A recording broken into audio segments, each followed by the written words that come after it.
Olá, queridos exploradores! No episódio de hoje nós vamos falar sobre uma figura muito importante, esse conceito da igreja se fundir com a música e tudo mais. A gente falou sobre isso no episódio anterior, onde eu discuti com vocês, compartilhei com vocês a importância da figura de Guido d'Arezzo, né, que foi o cara que inventou a Mano-solfa e também batizou as notas musicais como as conhecemos hoje.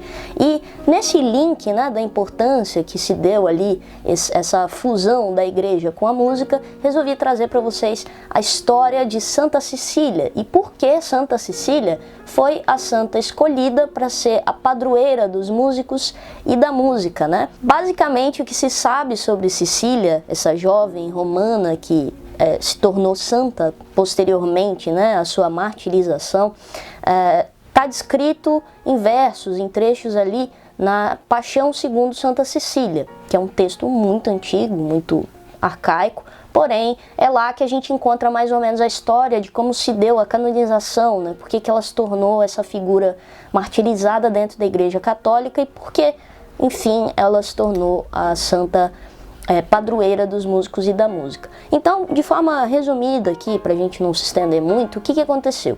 A Cecília queria levar uma vida casta, ela queria dedicar e devotar sua vida a Deus. Porém, vale lembrar que na época Roma ainda estava naquela transição, né, de consolidar o cristianismo. Então o paganismo ainda rolava solto e tinha muita gente contrária a essa adesão, né, a essa imagem de Cristo, essa coisa da igreja. Então ainda existia muitos resquícios de brigas ali entre políticos, entre a população em geral que não queria abraçar o catolicismo na época, e Santa Cecília bravamente se posicionou com relação ao que ela acreditava.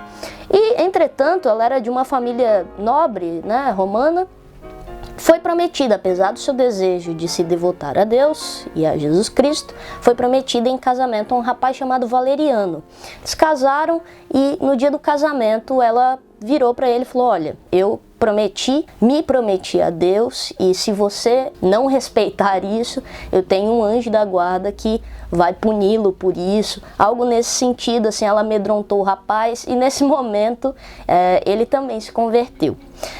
Não preciso dizer que o final ali não foi muito legal, porque quem era prefeito de Roma na época era Turcius Almáquios, e ele tomou conhecimento disso, achou um absurdo e trouxe esses jovens ao tribunal sob pena de morte, que se eles não se convertessem ali, abandonassem a religião que eles estavam propagando, que eles morreriam. E Santa Cecília abraçou feliz a sua crença e a sua vontade de continuar intacta, né?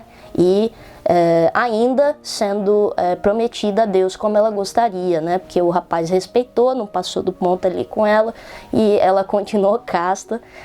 Só que aí veio a coisa triste, né? Ela foi condenada então à morte, ela foi trancada no banheiro da sua casa e infelizmente tentaram sufocá-la, né, com vapor. De fato era uma situação que pessoas normais não teriam suportado, mas por alguma razão nada aconteceu a ela.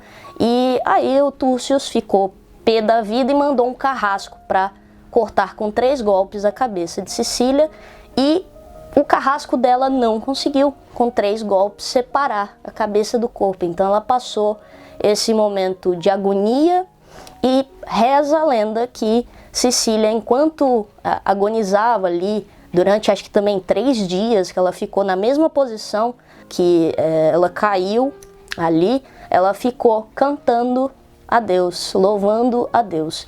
E essa é a resolução mais aceita do porquê ela se tornou a padroeira da música, né? Porque mesmo no momento em que ela estava ali com morte iminente, né, sendo totalmente colocada a risco e a perigo, e beirando a morte, não desistiu desse casamento que ela teve de alma com Deus. Vale destacar que os restos mortais de Cecília, antes de serem transportados, né, das catacumbas de Calisto para a cidade de Trastevere, eles exumaram o corpo ali. Foi o Papa Pascoal I que fez a exumação desse corpo. Dizem que estava intacto incorruptível, e foi através dessa visão, né, o escultor teve a oportunidade de ver o corpo da santa, e então ele entalhou o seu trabalho mais famoso, que é essa escultura, que ele dizia ser fidedigna ao que ele tinha visto de como o corpo estava, né,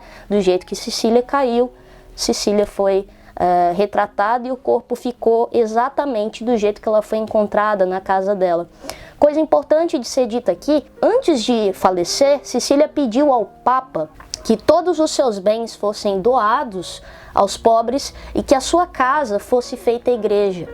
E isso foi atendido, e é nessa igreja, onde era sua casa, que estão hoje os restos mortais de Santa Cecília, a santa que mais tem igrejas com seu nome na região ali de Roma, e uma figura muito querida para a Igreja Católica, que fez história com esse ato de cantar a Deus em seus momentos finais. Uma história muito bonita, muito bacana, espero que você tenha gostado. Eu sou Bela Nogueira, super beijo, te vejo no próximo vídeo.